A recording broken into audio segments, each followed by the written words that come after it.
Love that you heard that. And we're live. What it was, Roger. Because I'm a nerd. That's awesome. Because I remember that too, and I loved it. That was the coolest thing. It's like, whoa, you got music coming out of your computer, like real music coming out of your computer. Yeah. I love the old black and white palette they used for old Mac games. It was one of my favorites. Oh yeah, it was a 2-bit. It was a 2-bit. It was either black or white, and they used a lot of dither. If you look at it, and they did this in PC games with CGA, but they used a lot of dithering to kind of fudge grays and stuff. Yep, they really gave us that 2 bits. Hey, but going back to both the GTA 5 story and the Mac thing, if you think of those things earlier in the day, I can plan to include them possibly as notes or something. Yeah, absolutely. These just came via email just now, so okay, gotcha. But normally, and I got some last week, but I was gone and I didn't think about it. But yeah, some of that stuff's pretty interesting. But I don't want to talk about a thing that's a year old. Well, like the GTA 5 thing, I wouldn't normally put that in the show, right? Because it's old. Right. But we could take one of your emails, put it in the emails, and say, hey, everybody, if you are hearing about this, it just seems to be bubbling back up again. Here's what the story is. Oh, yeah. Yeah, good point. Well, I've learned that you have a good eye for this stuff. Like when, I mean, it seems like a given now, but when like you brought up the to-do thing earlier, is in my head, I'm like, that's actually kind of interesting, but I felt like, well, if that's what we're going to do, that's boring. Or I'm going to, it's just, Tom's going to go, well, there's really not much there. And there's totally something there, and you could see it. Yeah. So I got to trust in it. Not just trust in it more. I just need to say, hey, what about this? And you would have said, oh, I was thinking of that, and it would have been great. Yep. In my head, like, well, I bet it worked out. Yeah, it worked out fine. Just Wednesdays are always that weird, like, news hump day. Well, and I'm trying to make that main topic be a little more diverse. Sure. With different things in it too. Yeah, it doesn't always have to be on news, I guess. It does. Yeah, it doesn't always have to be the same. Like, hey, Xiaomi introduced a phone. Whee! Xiaomi. The money. Xiaomi the money. Just phone me the money. All right. Y'all ready? Yeah, I'm as good as ever. Let's do this then. Here we go. Oh, wait, control. I just remembered. Control. Wow. Little Janet Jackson there? Was that what that was? Like that. Ah, nice. Okay. You've got control. I've got a spreadsheet. And here we go. Daily Tech News Show is powered by you. To find out more, head to dailytechnewsshow.com/support. This, my friends, is the Daily Tech News for Wednesday, April 19th, 2017. I'm Tom Merritt. The whole reason we do this show is to discuss what all this tech craziness means in your life. And who better to share this time with us than Mr. Scott Johnson, back from Vegas. Did you win big? No, I never really gamble much, so I lost big if you count the fact that I didn't really gamble. But I had a really fun. You lost in the way that the music industry loses money by things that didn't happen. That's exactly right. And I lost money by paying too much for food and for services in Vegas that are ridiculously overpriced, and all of that's true. But I did have an elevator experience that I wanted to tell you about. This is very short. Okay. Tom and I have talked about elevators before and how sometimes they can be a little freaky. If you get stuck in an elevator, it's kind of a rotten deal.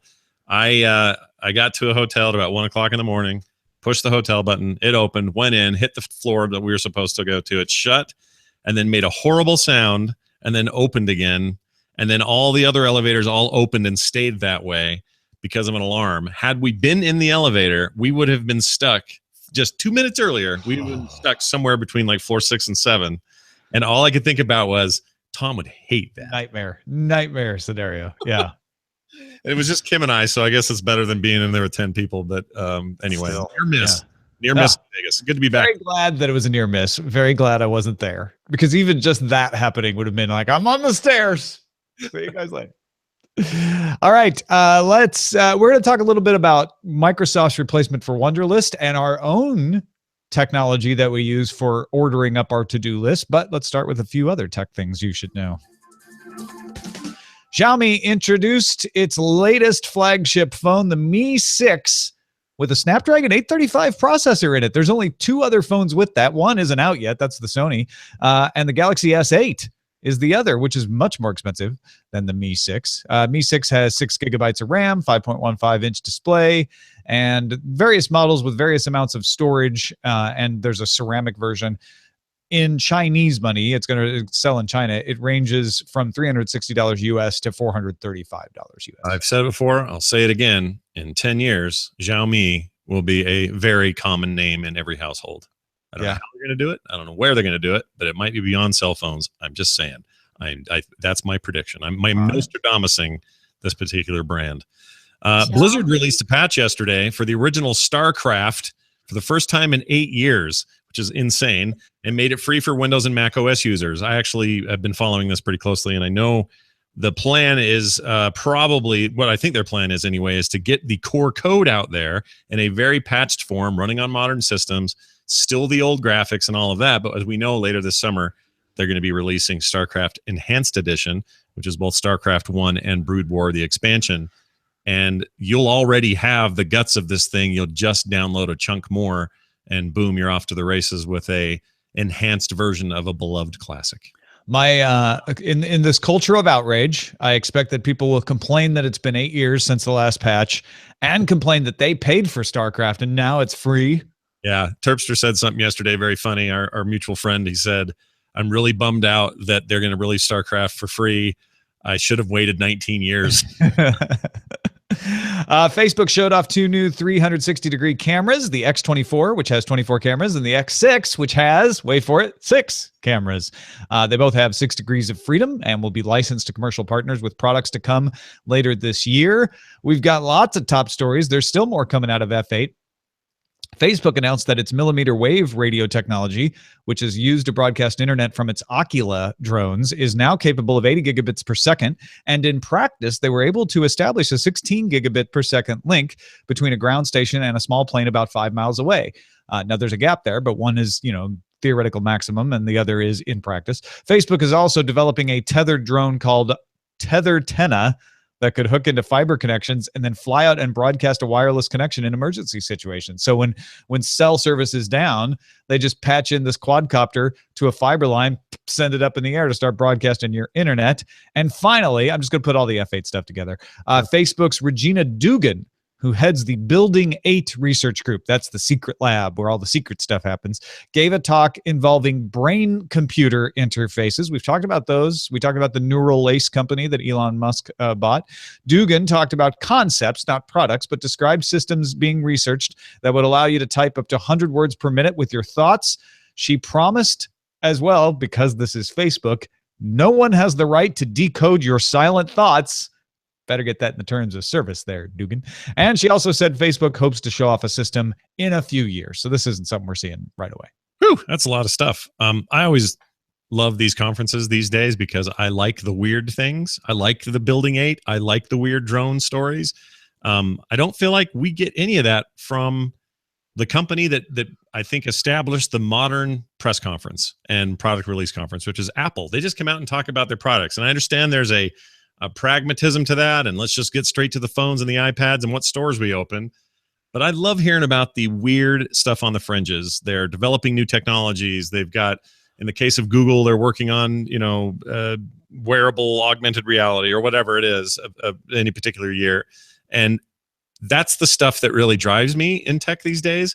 And I wonder if we'll ever see Apple or even Amazon or others maybe bend a little bit toward that, like talk more about what they're working on and less about just what you can buy next week at the store. I do like that you turned the Facebook triple story into an Apple story. I did that somehow and wasn't really planning on it. I will say this, though. Despite missing most of what the actual conference itself, it is clear, especially from that 360-degree camera stuff and other things that Zuckerberg and others have said during this conference, and will still yet say, I suppose, that they are really banking on virtual and augmented reality as a future. There's no way. Oh, yeah. Well, and that's the difference between, this is a 2-day conference, right? So yesterday was the solid practical stuff. Like, here's a beta you can test. Here's things that are going on.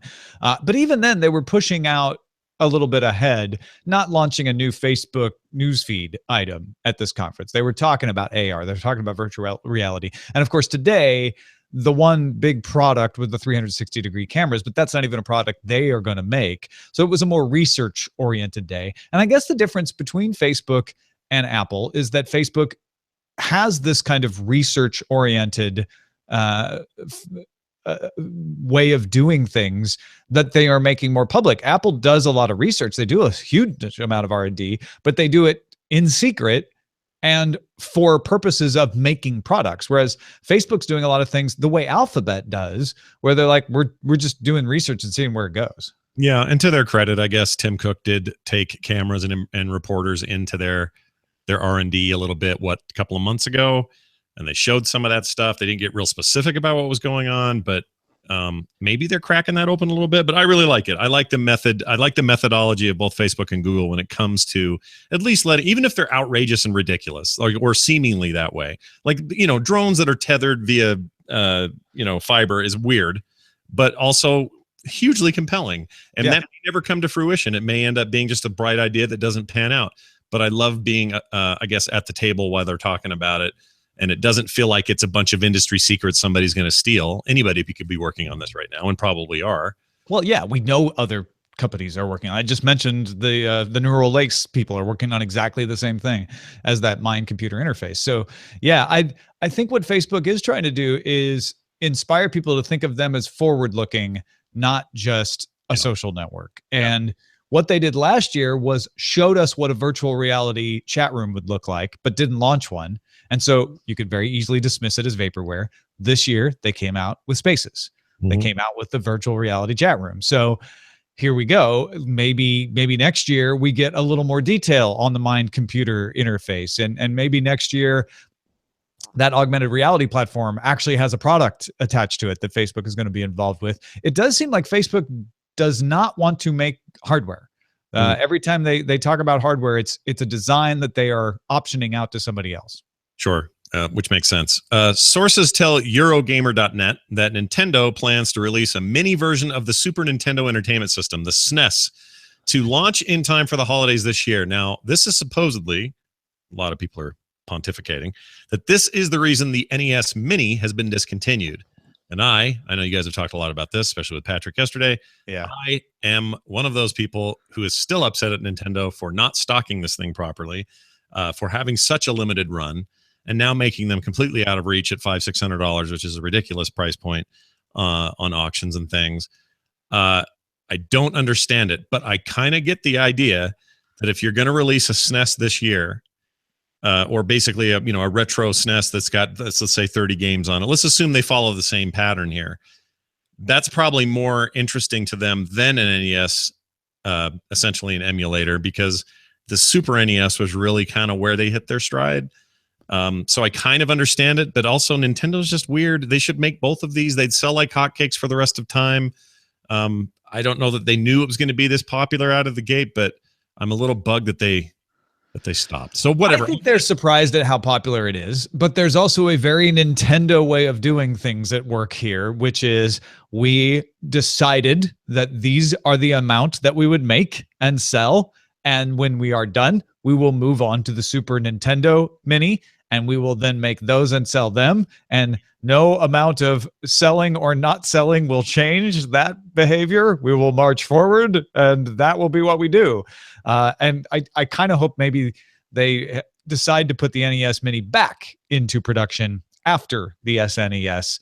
But it does seem very Nintendo-like to not switch on a dime like that. They're like, nope, the plan was NES, then SNES. We're not gonna change that plan willy-nilly. Yeah. Well, today on the TMS when we were talking, you were on there for your weekly tech segment in the morning, and we talked about it. And I have this feeling that there are going to be a number of people. I won't say me necessarily, but there are going to be people who are tempted to just finally go get a Raspberry Pi, download some already put together ROM thing, and they're just going to finally get their retro nostalgia fix the way that isn't the most legal. And Nintendo, I think, just do themselves some favors by having a ton of these in stock, making it a legit product that people pay for, and make more money. Like that's. I don't even think it's that many people are going to do that. I think you're right. People will do it, but I don't know that on Nintendo's balance sheet that the number of people who do that instead of buying one of these makes any difference. You're probably right, but I don't know. I'm just frustrated as a user. I really want one. Yeah. Now it's going to be like, if it's, let's say it's November, it's going to be insane people lining up or getting ready or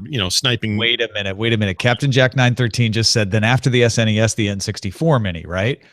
What if that's the plan, is this one, then this one, then this one, and then all three come back?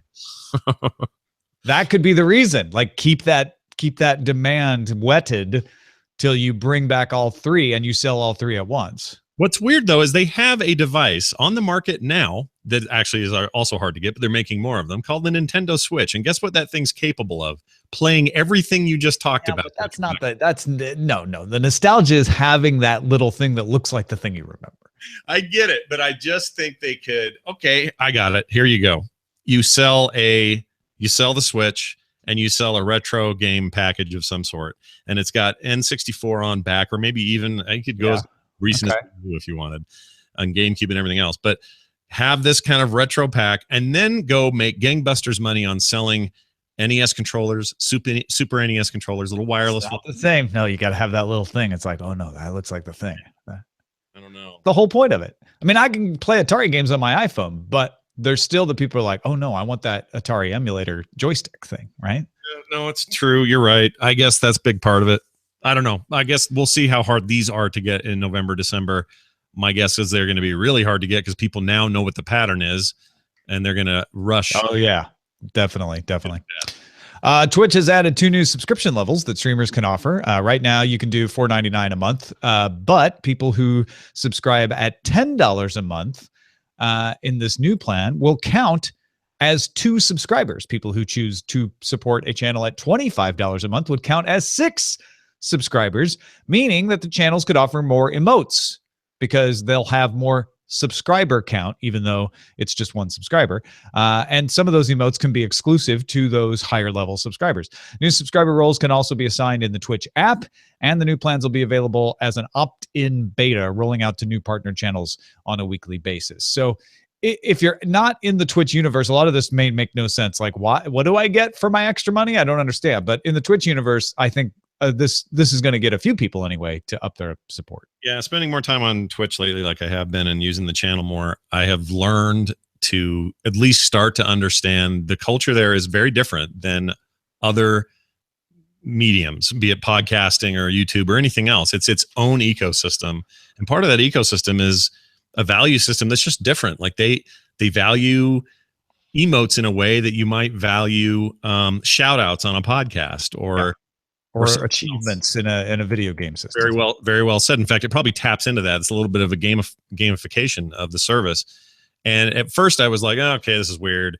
I don't understand why this matters. I think I get it now. And this is great. I mean, this is a chance for people who are into your channel to cough up a little bit more. You as a content provider can do more for those individual people. Already what you see is a lot of sort of opportunities there for, I'm going to let this person play in our next tournament that we're going to play, or whatever it happens to be. And this just gives you more of a chance to reward those higher tier payers. So, and by the way, people are like, isn't this going to mess up analytics? Your analytics will still show the number of subscribers. It's just for the purposes of the emotes, as far as I can tell, that you count as more subscribers. Yeah. Alphabet's Verily is partnering with Duke University. Verily, you say? Yeah, verily, I say.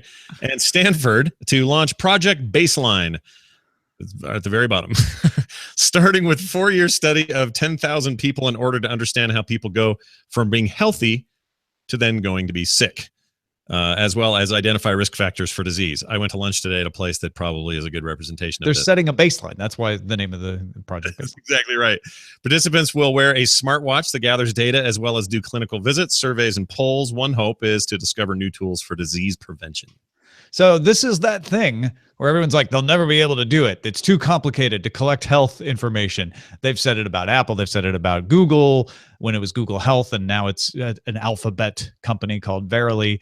But people are doing it, and this is a huge study, and it will be interesting to see what comes out of this, because there have been, we talked about another study earlier this week where they were able to identify risk factors that human analysis couldn't identify with machine learning. So taking 10,000 people and following them in a longer term study like this to say, okay, you're healthy.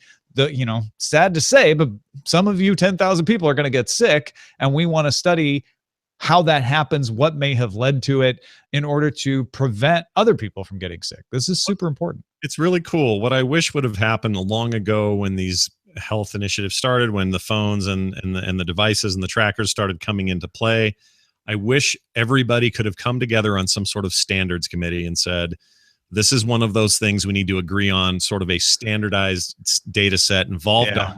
It may still happen. It may still, yes. But at this point, you've got really interesting data that Apple has, and then really interesting data that Google has, and then really interesting data that Fitbit has, and millions of other companies, well, hundreds of other companies. But none of them can be sort of combined, and we can get the larger data picture. So I think until that happens, we're never really going to know.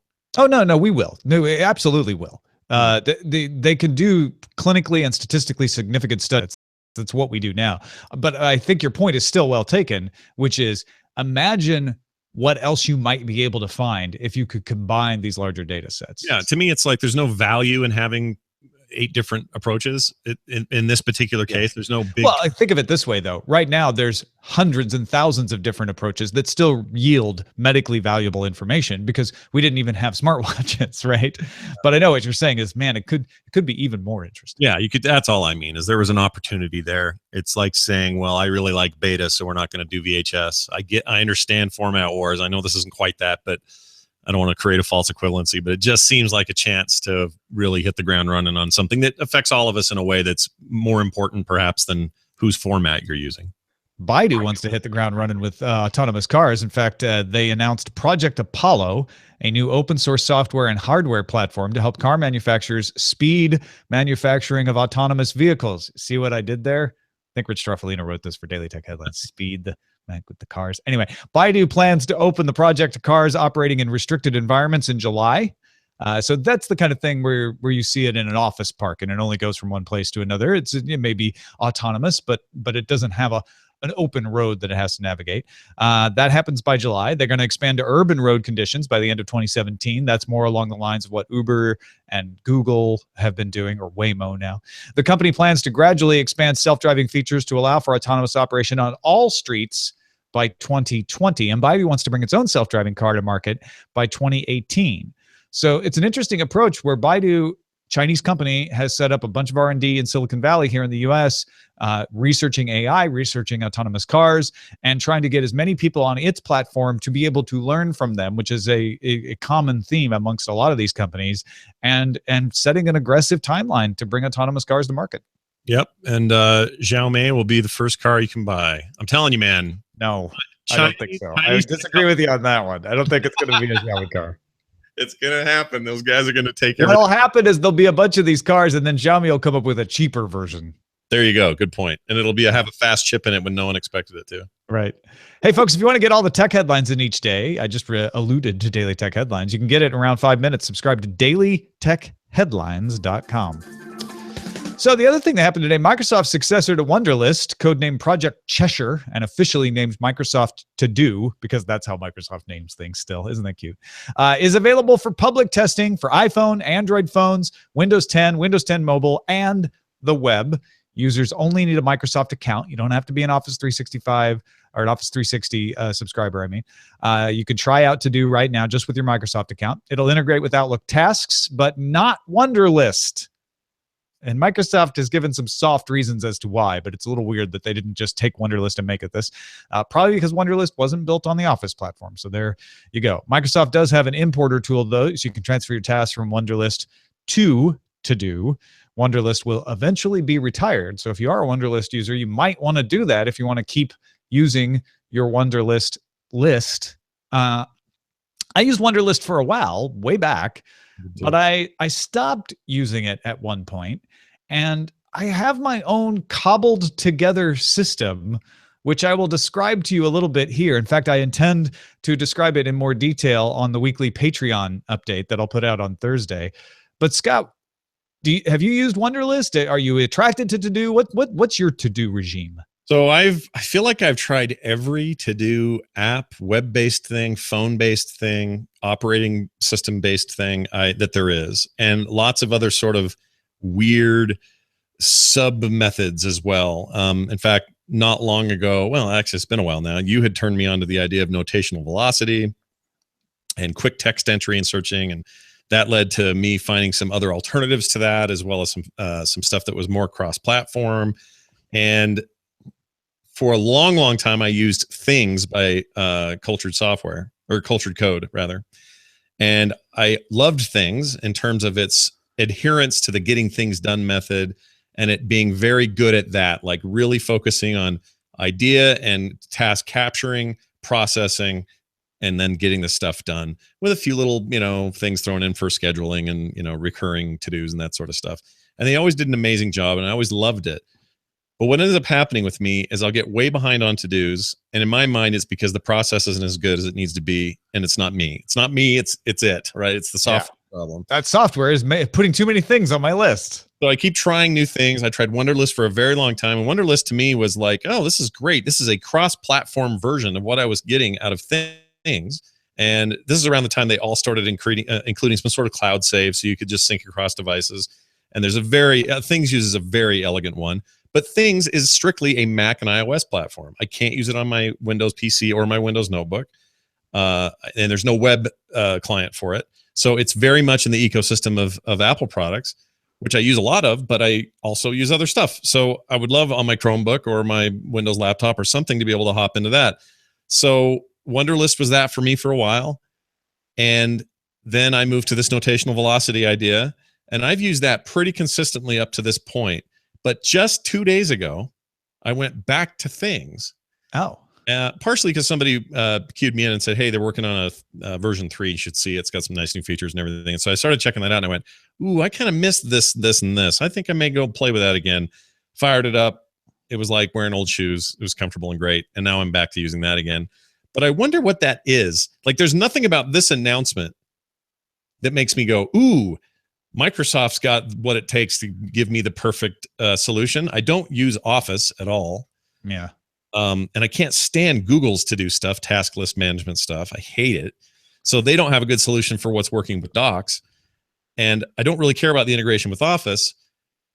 I think what I'm looking for is just simplicity. And the truth is, I've already got it. I think Things is the one. I really do. I feel really strongly about that software, but it's single platform focused. Yeah, well, that's what kills it for me.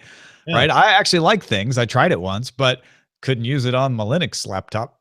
Like that's a problem. So over the years, I have ended up with what is probably going to sound like an insane system to people, but for me, it works. I actually stopped using notational velocity particularly, and I just use Simple Note, which is what I was syncing notational velocity to anyway. And Simple Note is cross-platform. It's got a web version. So I use Simple Note for the note-taking part of it, but I don't even use it for tasks that much. I pretty much use Calendar. I put an all-day event for tasks. And there's only 2 kinds of tasks I usually have. One is a thing that has to be done today. Like today, I need to send a reminder to Scott that he's going to be on the show tomorrow. I have a, send DTNS reminder every day, Monday through Friday, to remind the person who's going to be on the next day, or to alert a guest or something like that. And then I have the could be done today, could be done tomorrow.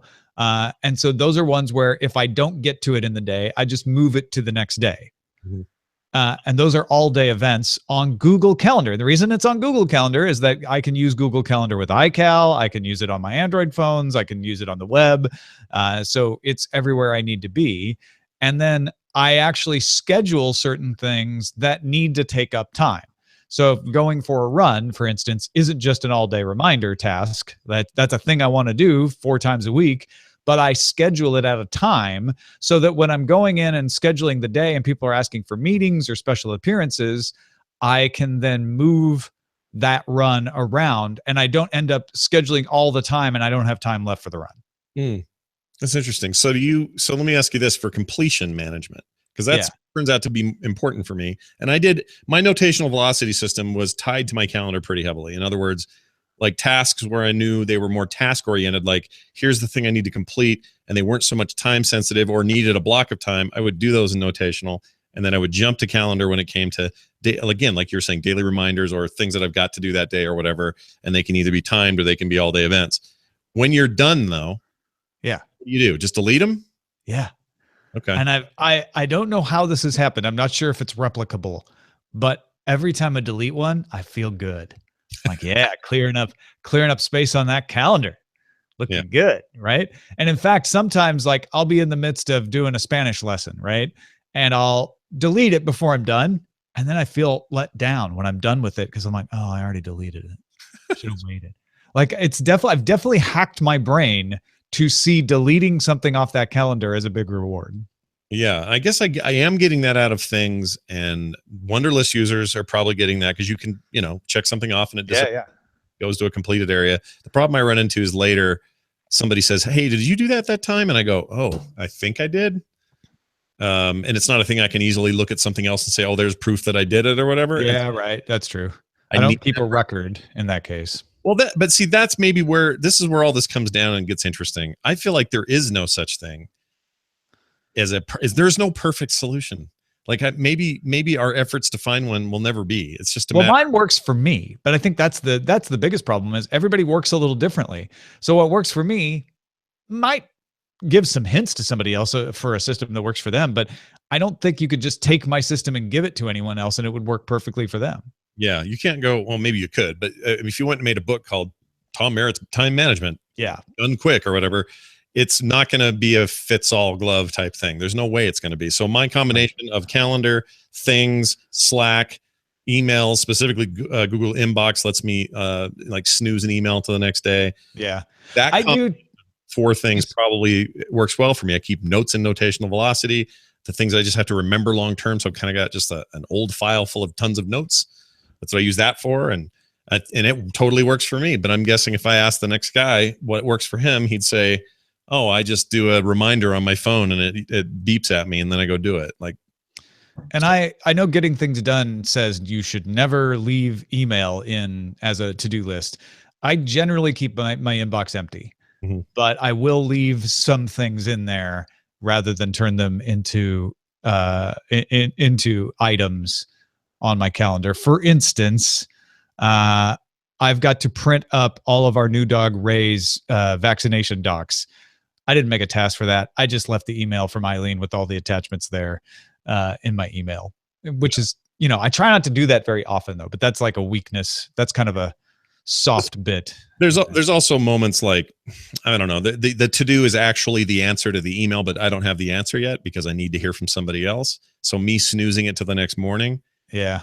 What I'll try to do with those kind is I'll either leave them in the inbox or I will make a task. I'll archive it and make a task on my calendar that says answer Scott's email. Yeah, so that works too. I just wonder, I'll bet you get a ton of feedback on this. You're going to get a load of emails from people with all their methods and stuff. Yeah. There's probably a bunch of stuff to cherry pick from listeners and combine with what we do. I'll just tell you right now, we aren't going to read all of your emails on the show because, like I said, not everybody's system works for everybody, but we'll try to read some interesting samples. And I will use to-do.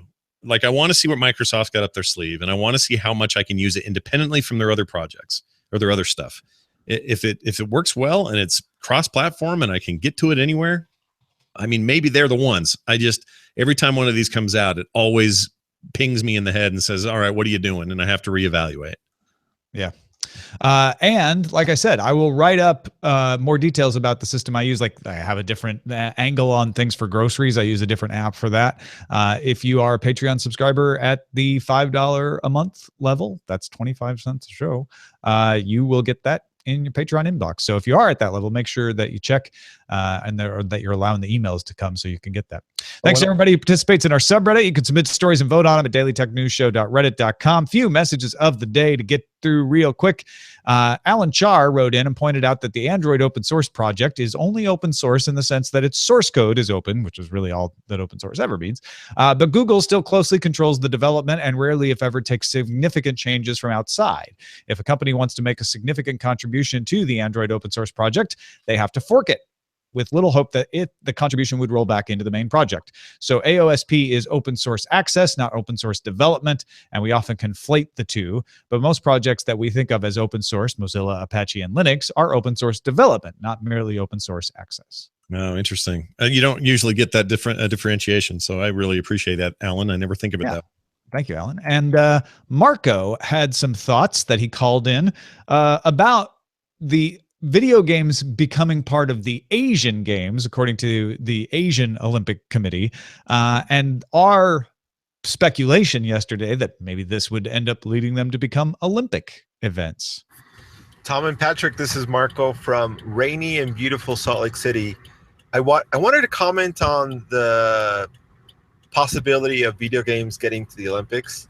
It made me think of, Patrick mentioned how quickly games go in and out of fashion, and my thoughts were that I would think that having that setup would make it so that classic games, I'm thinking, for example, Street Fighter 2 or something like along those lines, would then become a staple, and that maybe there would be certain games in the Olympics that would be like the brand new one, but then there might be some staple games, right, that are pretty classic. I don't know, maybe Tetris, or even what's that Atari one with tanks? But anyway, I just thought that would be really interesting. Love the show, guys. Thanks. Thank you, Marco. I kind of like that. It's kind of like the old-fashioned ice skating with the fast track ice skating. Yeah. No, I'd love that. I mean, are you kidding me? This would be amazing. PAX does something like this with their, I forgot what it's called, but it's at the end of the show, they do this thing where it's one weird video game after another, and it's completely random. And in their case, it may be Tetris, and the next game you play is some AAA game that came out this year, and then you go back and play an Atari game, and Omegathon, that's it. And they'll play, and it's super cool, and there's a big thing at the end. I love the idea, period, though, of more of this stuff being introduced as quote-unquote esports. It doesn't all have to be MOBAs and shooters. It can be a broad range of old games, new games, and whatever. And I would play Atari's Combat with somebody right now for money. That'd be awesome, or for prizes. You hear that, folks? Throw your buddy at Scott Johnson. He'll play Combat with you right now. Combat was awesome. In fact, it may have been the only good game on the Atari 2600. There, I said it. Oh my gosh, that we don't have time to get into that. Jeff Steinauer wrote in and said, please see the following link for a University of Wisconsin-Madison project to archive podcasts. And we've got a link to it there. It is a project to preserve podcasts. Now, granted, archive.org, the Internet Archive, also does this, but it does it as a part of its wider effort to just preserve the Internet's information. It's interesting to see this project focus specifically on saving podcasts. Very cool. I've got over 6,000 files if they'd like them. Yeah, there you go. Get in touch with the UW Madison folks. Hey, thank you, Scott Johnson, for getting in touch with us today. Good to have you back. What else is going on to tell folks about? Well, we keep talking about this Twitch channel. If people would like to see what I have going on Twitch, there's some art, there's some gaming, and there's some podcast production all happening live over there every day at some point during the day. There's a calendar there, so you can check it out. Head on over to frogpants.tv. That'll take you straight to the Twitch page. Consider subscribing. All those things are fun. We love being on there. And you can see my recent playthrough of Resident Evil 7, which is literally scaring the pee out of me. So enjoy that and check that out. For all else, just find me on Twitter at Scott Johnson. Hey, I assume sometimes that you guys realize this, but our show does not take advertising. And because of that, we're able to stay free of even the most benign influences and the weird things that you think about when you're saying an opinion or this or that. And we can focus on the content instead of having to spend our time doing tracking and reports and things like that. So if you like that about the show, don't let that go unnoticed that, hey, I'm not having to hear an ad to pay for this show. And instead, you can give us 5 cents an episode, $1 a month or more at patreon.com/DTNS. And we thank everybody who is supporting the show already. Our email address is feedback@dailytechnewsshow.com. We're live Monday through Friday, 4:30 p.m. Eastern at alphageekradio.com and diamondclub.tv. And our website is dailytechnewsshow.com. Back tomorrow with Justin Robert Young. Talk to you then.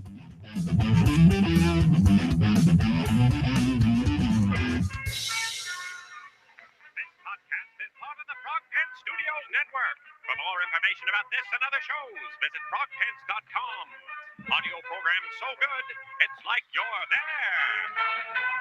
Diamond Club hopes you have enjoyed this program. That was a mistake. I played that one yesterday on purpose. We'll just play the old one. And I meant to play this one today. This show is part of the Frog Pants, which is the one I normally play, but with you reading it. Yeah, exactly. And I hit the wrong button. It's all right. It sounded intentional. Yes, exactly.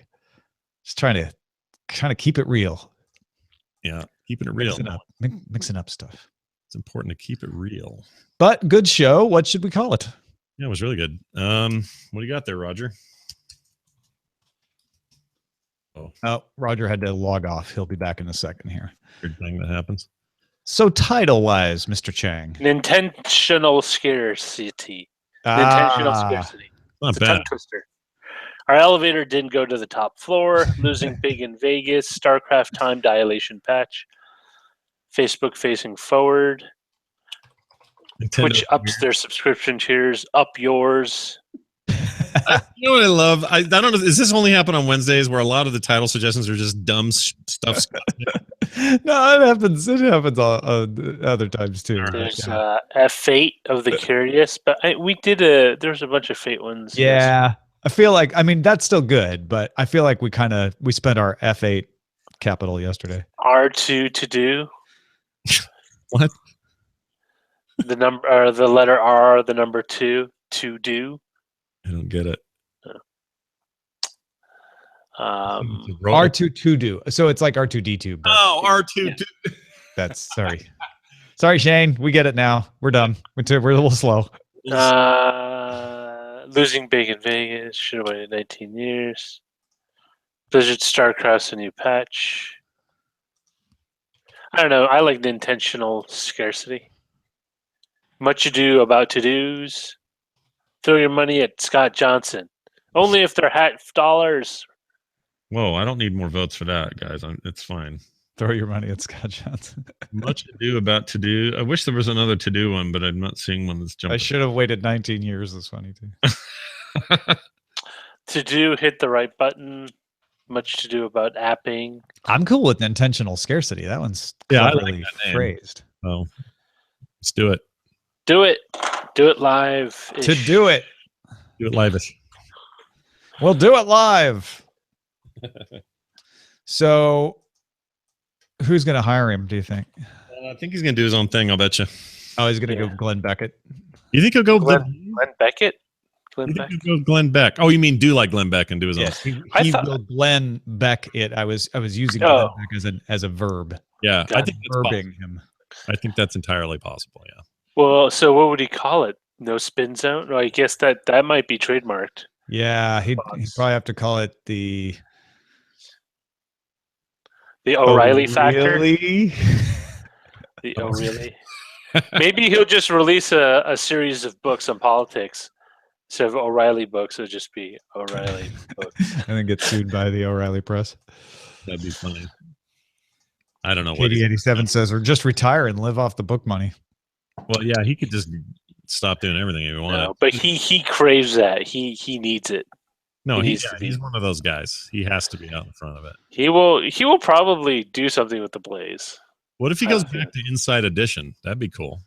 As what? Just an anchor? Yeah, just sitting there on that show again, like in the 80s. You wouldn't believe what happens. It's ridiculous. Yeah, man, go back to your roots. I don't think any big network's going to want to court that controversy right now. No. I can't think. I mean, unless you're InfoWars or Brett Bart or somebody like that. Yeah. I don't think InfoWars doesn't look. Isn't that an Old West character, Brett? Yeah, Brett Bart. He's out to get you. He's coming to the ranch. Look out, Brett Bart. I don't think InfoWars. Oh, I don't think InfoWars. I think that's a little too tinfoil for even O'Reilly. Oh yeah, and there's no way.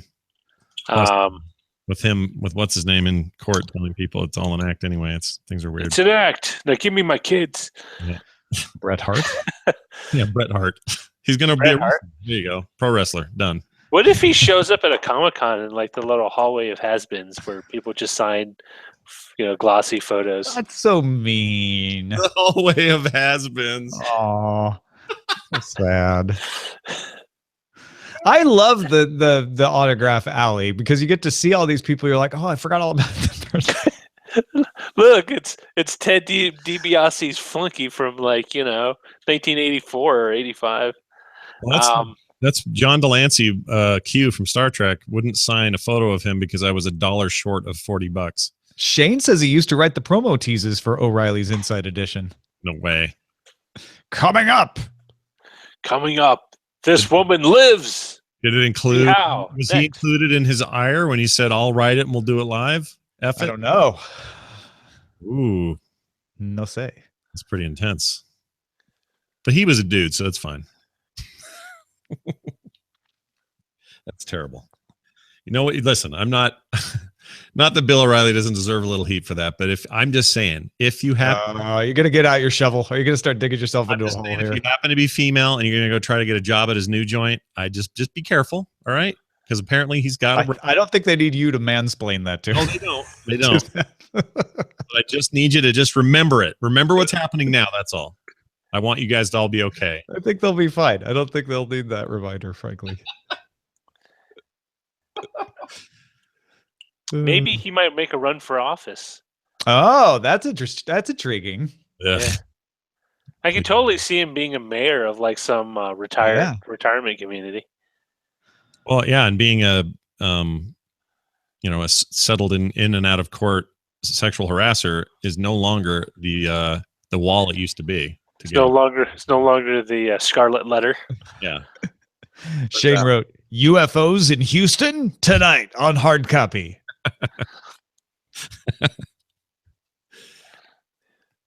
You should do a show called The Spin Zone and go the total opposite and just spin everything. Oh, yeah, instead of the no spin zone. Yeah. The totally spin zone. Yeah. All spin all the time. You know what? He could just take the money he has and just start up a chain of laundromats called the Spin Zone. Oh, that's good. Yeah, and it could be like a what's the place with all the video games, the restaurant, except for laundromats. Oh, Buster's? Yeah, it's like Dave and Buster's, but for laundromats. Oh, that'd be awesome. The Spin Zone, the funnest time with laundry you'll ever have. You may have found it'll be super hipstery, but it'll be ironic because it's a guy from Fox News who's like running it. Exactly. You may have found a way for me to be interested in what he's doing next. It's like Brooklyn hipsters wearing a President Bush shirt because they were being ironic. But this is the other Bush, his dad. This is the cool Bush. It's one of my favorite lines from MC Lars, L Train Girl. If anyone knows what I'm talking about, but Bush. I know you're wearing that President Bush shirt ironically, but it makes you look like a hardcore fascist. I like your rendition a little more, to be honest. Thank you. Pretty good. My L Train Girl impression has always been spot on. Height. Never been on an L train, so I wouldn't know. I have taken the L train. Actually, I was very excited when I took it because I knew the song. That's a Chicago train, right? No, it's Brooklyn train. What are the Chicago ones called? You're thinking L. You're the L. I'm saying the train that is named with the letter L. You're thinking of the elevated, which they call the L for short in Chicago. Absolutely. Yeah, that's what I'm thinking of. I have it, and it was dirty.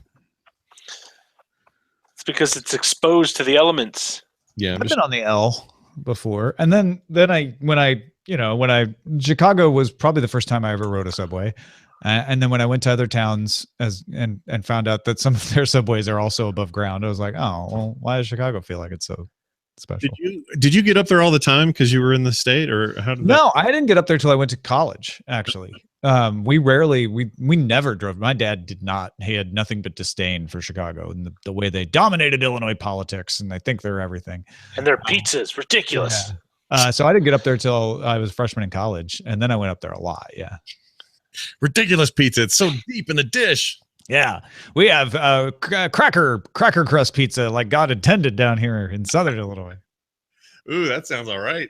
I do love me a cracker crust pizza. I'm not gonna lie. I don't think I've ever had one. I've heard of it before, but I would love that. I think sounds like my kind of thing. I love Chicago style pizza though.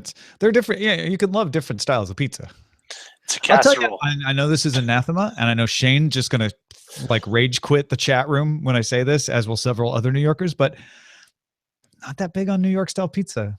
Ooh, Oh, I love New York style pizza. I'm Yeah. just like, it's I fine. love it. I don't hate it or I love anything. it. It's great. It's delicious. It's all right. I agree with Roger. Also, I agree with Roger that Chicago pizza is a little like a casserole. It's just a casserole. Yeah. No, I love me a casserole. That's why I love Chicago style pizza.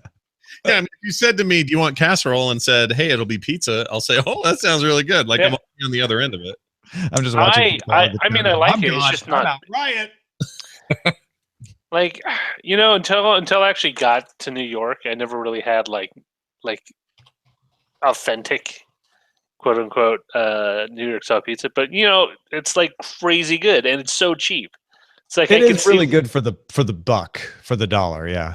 Um, I feel like I'm catching a theme here with Roger, who didn't like the toaster oven sandwiches because they were so expensive.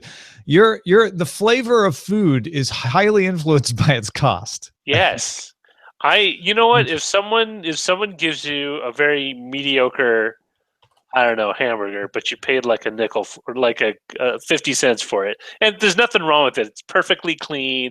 It's just it just tastes very bland. It's whatever, 50 cents, great. Someone tried to offer you that same burger for like $15. It's like, no, horrible.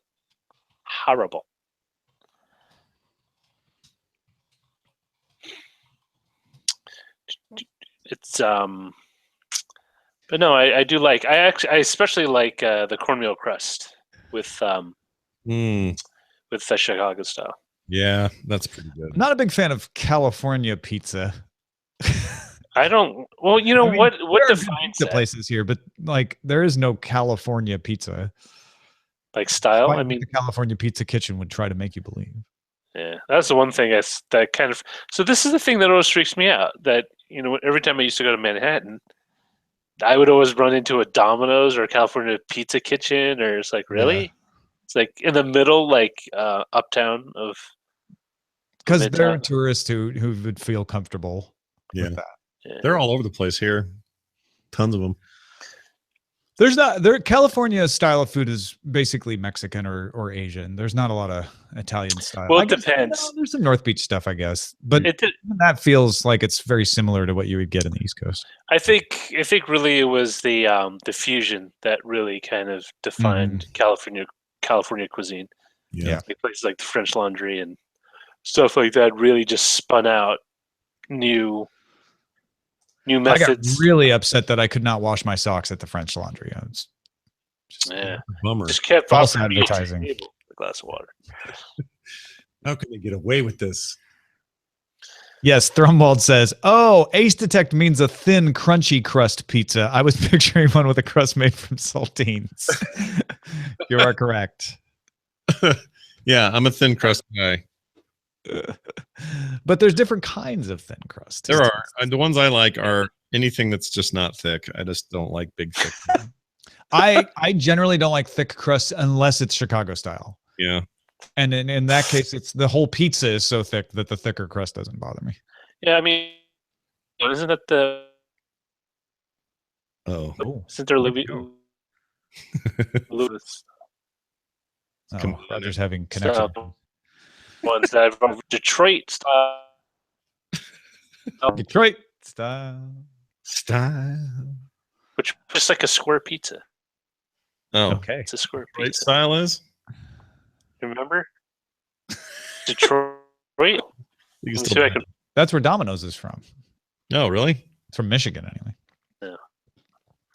All right, folks. Thank you so much for joining us. We hope you've enjoyed today's discussion of food as a sandwich around a discussion of tech. And we will do it again tomorrow with Justin Robert Young. Cheers.